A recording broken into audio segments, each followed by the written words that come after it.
si Jesus at si Beelzebul. Mateo Kapitulo 12 versikulo 22 hanggang 32. Dinala noon kay Jesus ang isang lalaking bulag at pipi na sinasapian ng demonyo. Pinagaling siya ni Jesus, kaya't siya'y nakakita at nakapagsalita. Namangha ang lahat at sinabi nila, ito na kaya ang anak ni David. Nang marinig ito ng mga Pariseo, sinabi nila, nakapagpapalayas siya ng mga demonyo sa pamamagitan ng kapangyarihan ni Beelzebul, ang pinuno ng mga demonyo.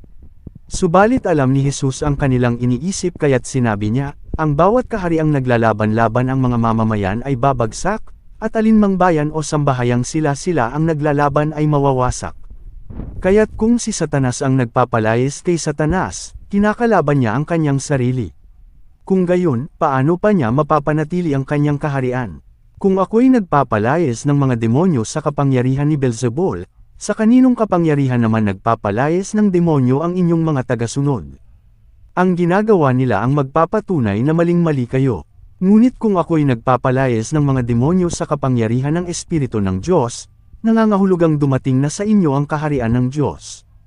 Hindi mapapasok ang bahay ng isang taong malakas kung hindi muna siya gagapusin. Kung nakagapos na siya, saka pa lamang malolooban ang bahay niya. Ang hindi panig sa akin ay laban sa akin, at ang hindi ko kasamang mag-ipon ay nagkakalat. Kaya't sinasabi ko sa inyo, mapapatawad ang anumang kasalanan at paglapastangan, ngunit hindi patatawarin ang paglapastangan sa Espiritu Santo. Sinumang magsalita laban sa anak ng tao ay patatawarin, ngunit sinumang magsalita laban sa Espiritu Santo ay hindi patatawarin, maging sa panahong ito o sa panahong darating.